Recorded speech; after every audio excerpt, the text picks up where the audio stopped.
Hey everyone, off the Mike Sports Network here.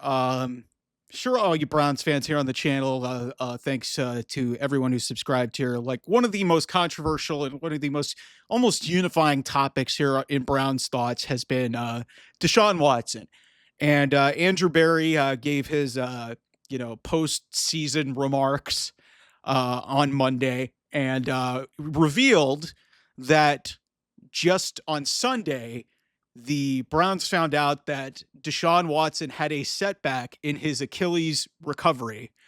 Um, okay, so first of all, I have run out of even any I'm trying to be human and say, hey, it sucks that he, hurt his Achilles. It's a debilitating injury.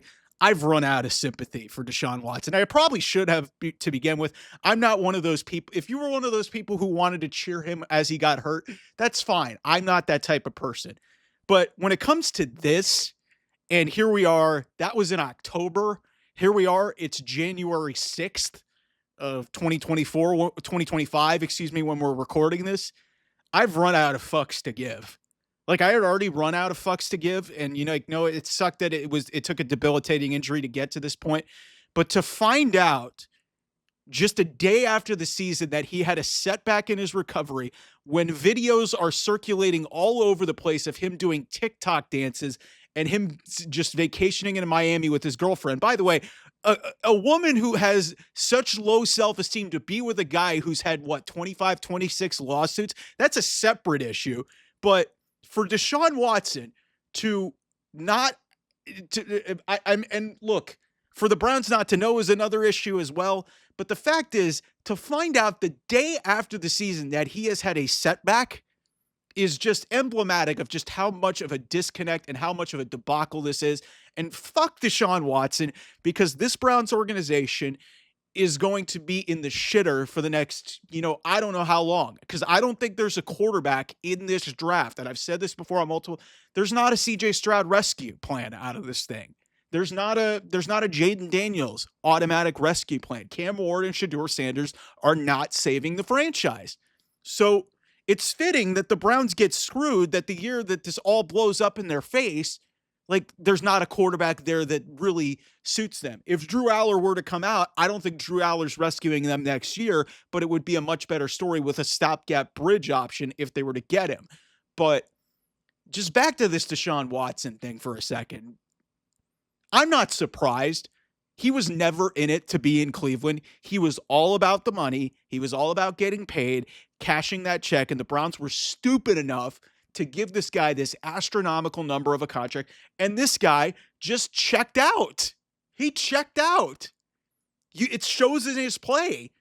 You will not convince me that this guy gives a shred of a damn about the Cleveland Browns organization. All he cares about is that check clears, and it's guaranteed. He got it. He hoodwinked them. So when I found out, hey, he finally disclosed, hey, I had some discomfort. Gee, that's convenient. You wait until after the season, a few months after this injury happened, and you had surgery and you've had a setback in your recovery. First of all, I don't even think it matters. He was not going to win a job over any other qualified quarterback. He was statistically the worst quarterback in the NFL this year. It was bad. Only Bryce Young was worse than him, and then Bryce Young got a lot better after the benching. But yeah, this just seeing the TikTok dances and stuff off the side of the road, him vacationing in Miami and moving around with an Achilles that he's rehabbing, and now there's a setback in his recovery. Gee, he doesn't have his priorities in check. He doesn't care about the Browns. And the Browns should be embarrassed, for one, doling this contract out. But also, this guy is a piece of work. He really is a piece of work. And, maybe I'm just too much of a human to be like, it sucked to see him, have that debilitating injury and him lying down on the football field. But I just don't give a shit anymore. To see this happen after the season is just utterly absurd. Jimmy Haslam should be embarrassed. Andrew Berry should be embarrassed. Kevin Stefanski, I give him an excuse, but if he had a role in this, everybody, the captain is Deshaun Watson may take this whole organization down with him. That's how bad this contract is. And we'll see if there's an insurance policy that can maybe recoup the Browns some money in regards to him not playing. Because frankly, before all this stuff came out on Monday, I didn't think there was a hope in hell that he was going to play another down. Not just in Cleveland, in the NFL. That's been further reinforced by this. You can't trust the guy, and I don't know, with him heading towards his age 30 year, that he even has any more to give. He doesn't give a shit. The lawsuits drained the most out of him, and now he just doesn't give a shit. He got his money, he got his bag.